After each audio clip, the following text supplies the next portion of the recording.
안녕하세요. 저는 멘토 신범철입니다. 오늘 알아볼 기업은 롯데하이마트고요. 롯데하이마트에 관련된 이슈는 어떤 것들이 있는지 한번 같이 살펴보도록 하겠습니다.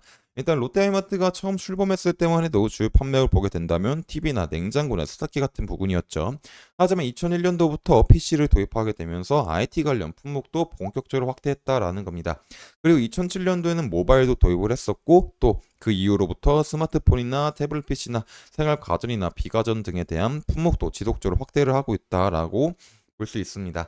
근데 결국 이런 스마트폰이나 태블릿 PC나 TV에 대한 제품은 결국 고가에 대한 제품이기 때문에 현재 코로나 이후로부터 지속적인 경기 침체로 인해서 많은 소비자들에 대한 소비 심리가 얼어붙은 상황은 롯데하이마트에서는 썩 달가운 소식은 아니죠. 하지만 이런 좋지 않은 상황에서도 롯데하이마트가 1년 만에 흑자를 전환했다라는 겁니다. 그래서 이런 부분들에 대해서 간단하게 살펴보도록 하겠습니다. 일단 이제 앞에 있는 표를 보게 된다면 왼쪽엔 스마트폰에 대한 판매량 추이고 오른쪽에 대한 표는 OLED 디스플레이 패널에 대한 출하량입니다. 그리고 왼쪽 표부터 살펴보게 된다면 이게 표가 나오고 있는 게 21년도 하반기부터 지속적으로 스마트폰에 대한 판매량이 감소를 했고 23년도 10월 달 전까지는 스마트폰 평균 판매량에도 못 미쳤다라는 겁니다. 그런데 23년도 10월 달쯤에 이렇게 소폭 반등한 이유는 결국에 신흥국가 중심으로 해서 중국과 인도에 많은 수요가 있었고 또 이 시점에 아이폰 15가 이제 나오게 되면서 많은 사람들에 대한 소비가 이어졌다라는 겁니다. 결국 이제 21년도 6월부터 지속적으로 스마트폰에 대한 판매가 감소를 하다가 그 이후부터는 뚜렷한 방향성을 보이지 않다가 27개월 만에 증가를 했다라는 거죠. 하지만 너무 늦게 증가를 했기 때문에 핸드폰에 대한 사업을 하고 있는 롯데하이마트나 이제 자체적인 패널 제조업체들은 많이 피해를 봤다라는 겁니다. 그리고 옆에 있는 표는 이제 디스플레이 패널에 대한 출하량이죠.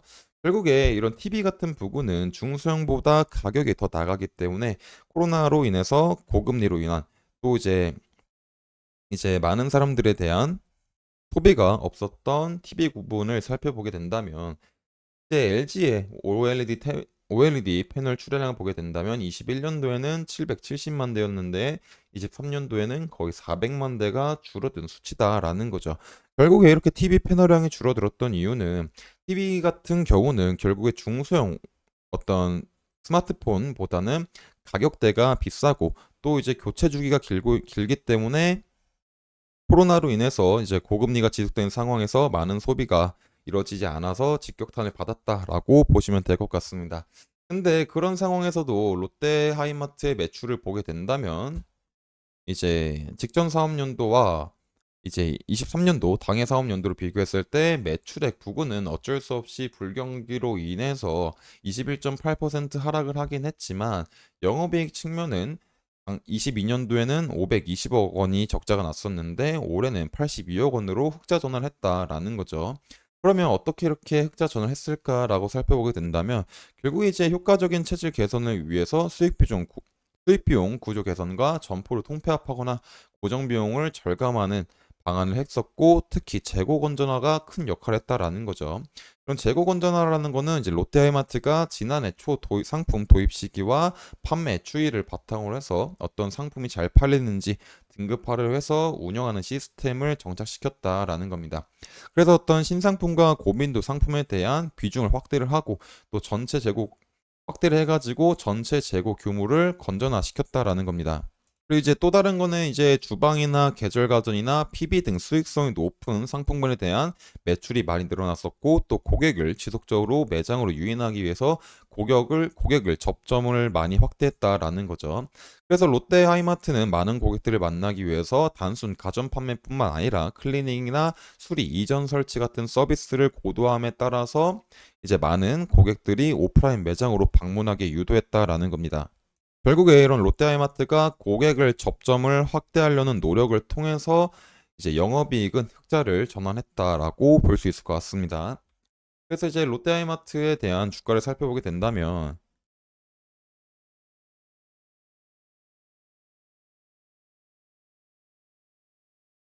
일단 롯데하이마트의 주가를 보게 된다면 주봉상에서 지속적으로 지지를 받고 있는 부분은 이런 8,600원 부근이다라는 거죠.